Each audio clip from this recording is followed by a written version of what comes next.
أين باب الله الذي منه يؤتى؟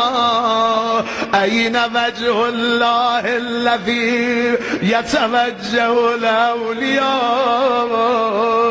أين السبب المتصل بين الأرض والسماء؟ أين صاحب يوم الفتح وناشر راية الهدى؟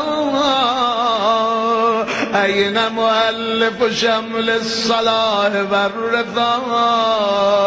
أين الطالب بذهول الأنبياء وأبناء الأنبياء؟ أين الطالب بدم المقتول بكربلاء؟ أين الطالب بدم المقتول بكربلاء؟